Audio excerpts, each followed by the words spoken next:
while I was on that break, I made sure that the rest of my slides are correctly formatted, so I won't be messing up those anymore. All right, so pragmatics. Pragmatics is the term that we use in psycholinguistics, or really from linguistics, that refers to the rules that govern the conversation. So, one aspect of pragmatics, I'm trying to think of how I want to phrase this, right? Would be speech acts, these conversational rules. There are the direct spoken words. We call those speech acts. So all the things I'm uttering right now are clearly direct speech acts. I'm speaking words. Then there are the indirect speech acts. What we call prosody is included in this.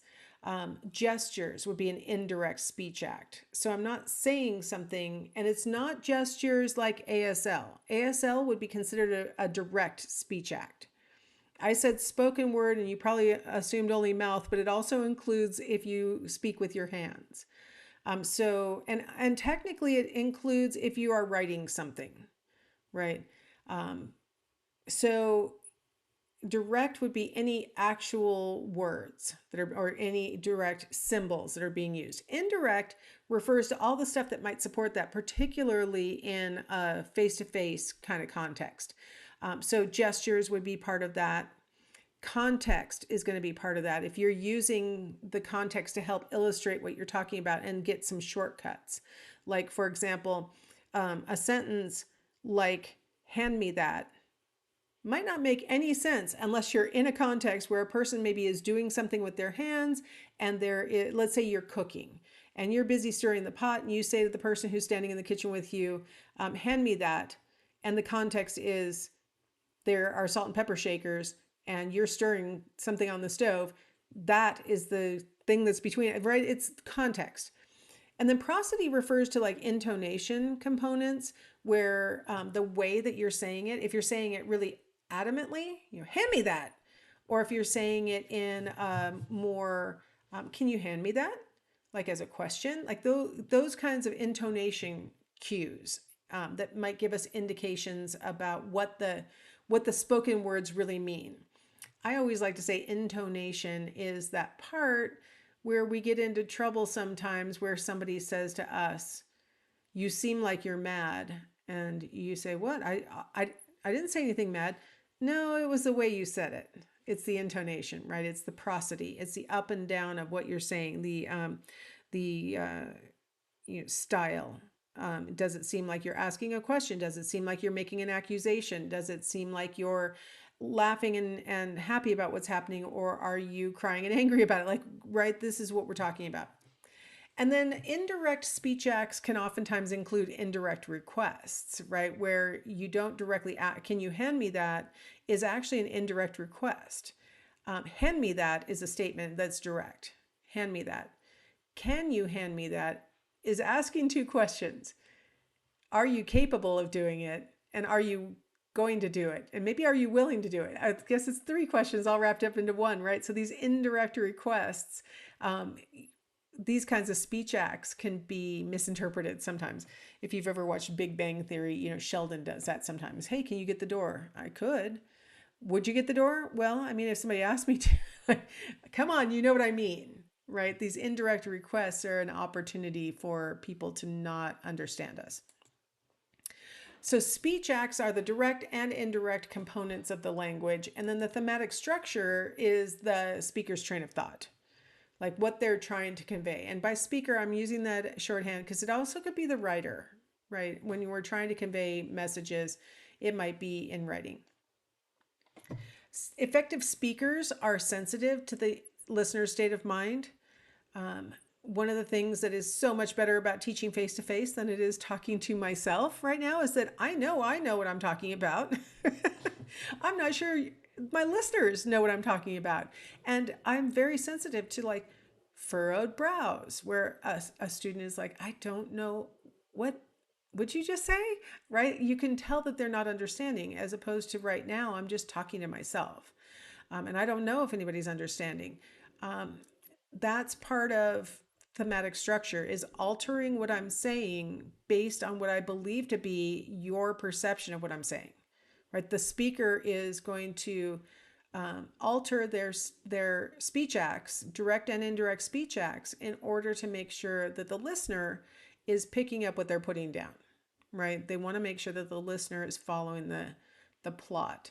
And so in writing is another good example of when it is difficult to be sensitive to your reader's state of mind because you don't really know.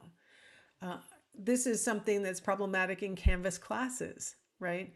I have my little train of thought of what I want you to be doing and focusing on and what to read and what to watch and all these things. I have all these things planned and I try and organize it in a way that'll, using my direct and indirect, like context is part of how I set up Canvas, right? Um, I don't get enough feedback really from students about whether they're following the theme, right? Following my train of thought, what I'm attempting to put forward in my structure of the Canvas class, my provision of different kinds of stimuli called lectures or reading material or assignments, things like that. And so it's one of those problems with online learning is that the normal pragmatics that would govern the way that we normally teach and interact in a real class, in a face-to-face class, are not there in an online class. We really have to adapt. I'm particularly sensitive this week. I've had a lot of struggle with feedback that I've been getting from students in weirdly not cognition, which is kind of strange. I'm like worried that students are just completely confused and maybe giving up almost. But although I see people doing homework, it's in classes where I thought the structure was pretty clear, right? So there are opportunities, even when you think you've got it really clear, to be sensitive and drive home through your speech acts. Could be in writing, like I said, things that will help the listener to hear your train of thought, whether that hearing is happening in reading or the hearing is happening orally.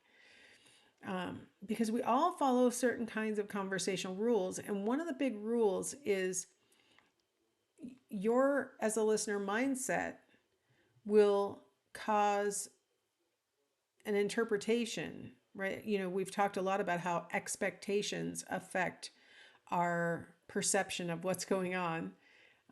And that happens with language also. A person's mindset when they hear a speaker or read a piece will help to determine the message they're getting from that.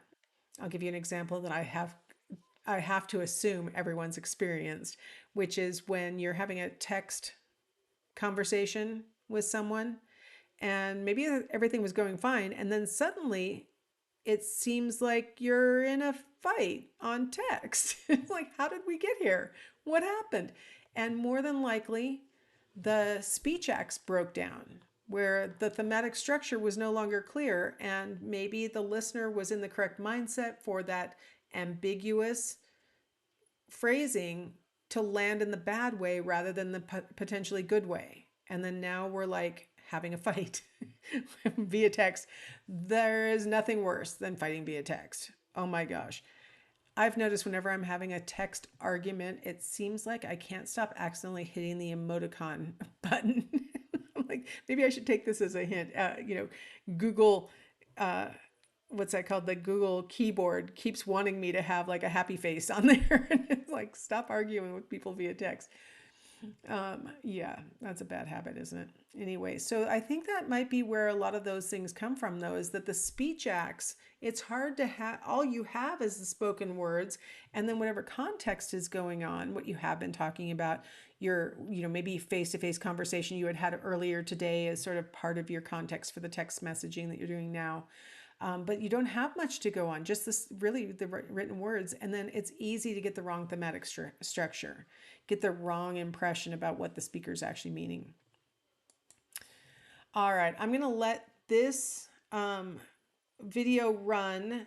And hold on, there's another one that I think I'll go ahead and I'm going to skip this real quick. I'm going to let some of these run and then we'll come back and we'll talk about Noam Chomsky and stuff like that. But I'm going to let you run all the way through the Born to Talk video because I think those are really useful. And then we'll come back. So I will see you after that.